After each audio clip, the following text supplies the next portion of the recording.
সংকেত দিয়া দেই। এ বন্ধুগণ, সংকেতটা আর কিছু নয়, আল্লাহ পাক ডাক দিয়া বলে ওয়ালা তাকুনু কাল্লাযীনা নাসুল্লাহা ফানসাহুম আনফুসাহুম।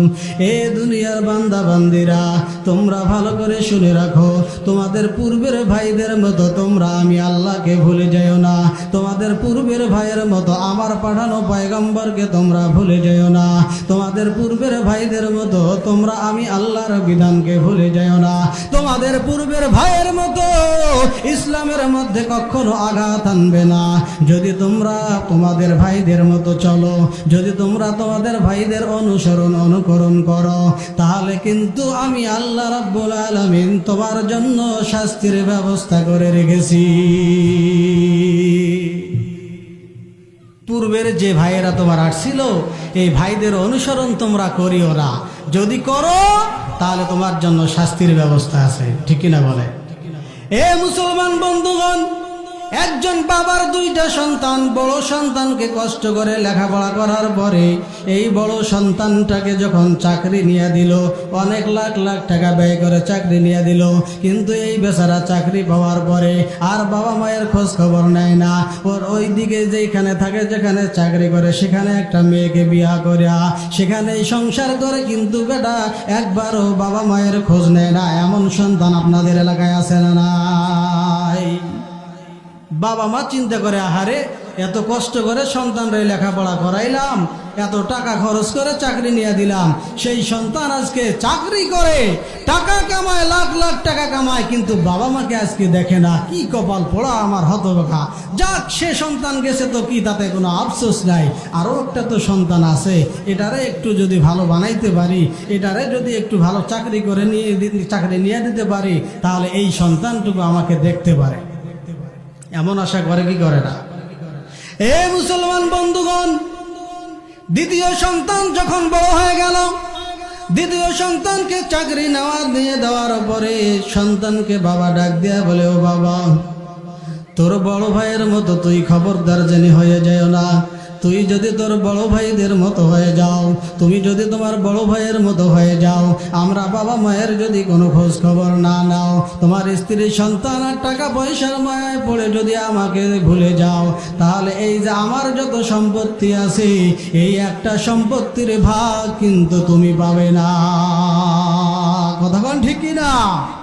এ মুসলমান বন্ধুগণ, অনুরূপভাবে আল্লাহ রাব্বুল আলামিন ডাক দিয়ে বলে, এ পৃথিবীর মানুষ, এ দুনিয়ার মানুষ, ভালো করে একটু স্মরণ রাখ রে বাবা, কথাগুলো একটু দিলের কান দিয়ে শোনার চেষ্টা করবেন রে বাপ। এ মুসলমান, অনেক ভাইয়েরা এখন এই দিক সেদিক করে ঘোরাফেরা করতেছেন, অনুরোধ করে বলে যাই, এ ভাই আয় আয়, দুনিয়ার মায়া ত্যাগ করে চলে আয় কোরআনের মাহফিলে, দুনিয়ার বাজারকে বাদ দিয়ে চলে আয় কোরআনের মাহফিলে, কারণ এই মাহফিলটা আজকে তোমার আমার জন্য নাজাতের জরিয়া হবে। কথা বলেন ঠিক কিনা? কপাল পড়া, আয়, দুনিয়ার মায়া ত্যাগ কর, দুনিয়ার ভালোবাসা ওভারটেক করে কোরআনের ময়দানে চলে আসো, তোমার কপাল খুলে যেতে পারে আজকে। কথা বলেন ঠিক কিনা? হে মুসলমান বন্ধুগণ, সন্তানকে যেমন বলে, তুই যদি আমার খোঁজ খবর না নাও, তুই যদি আমাকে অমান্য করো, তুই যদি তোর বাবা মায়ের খোঁজ খবর না নাও, তাহলে কিন্তু আমার যত সম্পদ আছে একটা সম্পদও দিব না।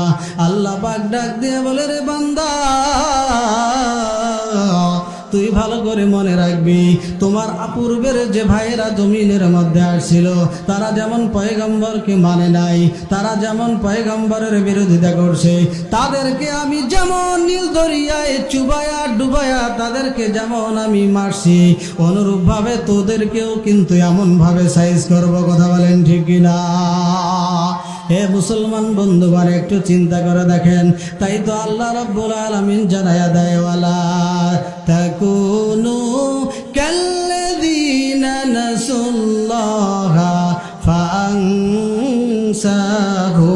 আনফুসাহুম আল্লাহ পাক বলে, রে বান্দা, আমি শুধু তাই নয়, শাস্তি যে দিব তাই নয়, আরো কিছু শাস্তি তোমার দুনিয়ার মধ্যেই দিব।